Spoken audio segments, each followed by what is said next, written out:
In this episode, we will be experimenting with Arduino kits and take a first look at radio communications through them. We will have a first look at the kits we got, do some testing to get to know them, discover what we'll be using them for, and do some simple testing with radio kits. Let's jump right in. First order of business is the kit itself. These were my first thoughts after opening the box and taking a small peek into it. So basically, my kit has arrived, so I now got two of these boards. So of course the goal will be that one of those will go onto the rocket itself and one of those will stay on the ground, be responsible for communications. I of course don't know how these things work at all, so while I wait for my communication supplies to arrive, I will just try to find something out. Just try to discover how they work and all those things. It's quite an advanced kit, it seems, so I hope there's a lot I can learn. I'll keep you guys updated. So that was that.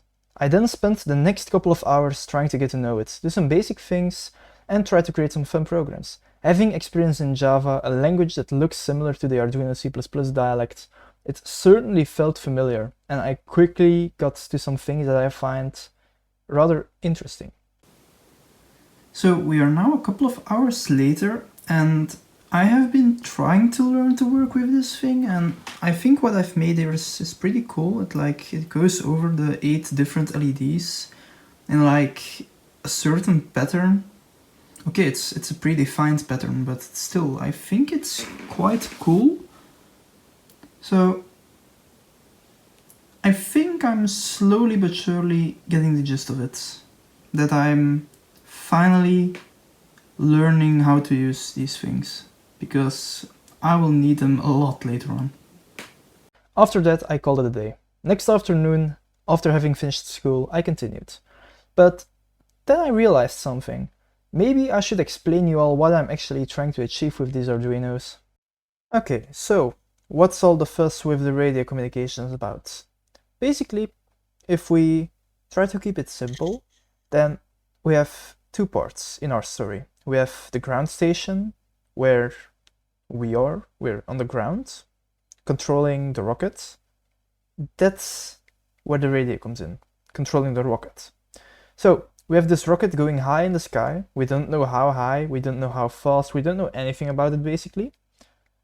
And we want to change that. We want to, first of all, be able to read data from the rocket as it is flying, because the data that it provides, especially its height and its speed, will be essential information to figure out what we need to do next. So that's where the radio comes in.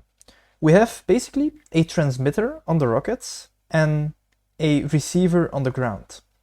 The transmitter on the rocket will regularly send out updates about, for example, its position, whether or not parachutes have deployed, how fast it is going.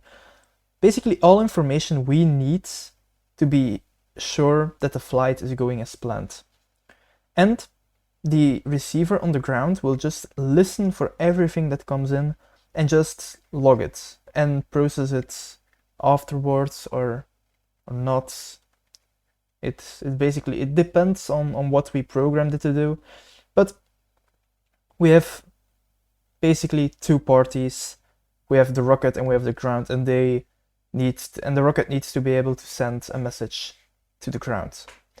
Eventually, we will need to make it in such a way that the ground is also able to send messages to the rocket, for example, to send remote commands or course changes or whatever.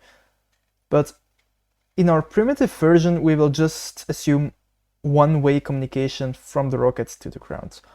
So that's what we're going to be trying today.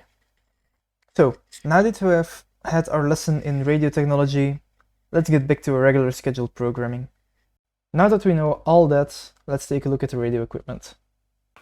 So I got my radio equipment here. First thing I saw when I opened it up was that the packaging isn't amazing, but it cost me like 10 euros, so shouldn't be expecting too much of it. And then the second thing I saw when I opened up the bag is that these things, they are absolutely tiny. If you compare it to like my hands, It's like I can keep them all at once, so that's pretty interesting. I expected them not to be extremely big, but at least just a tiny bit bigger than they are now.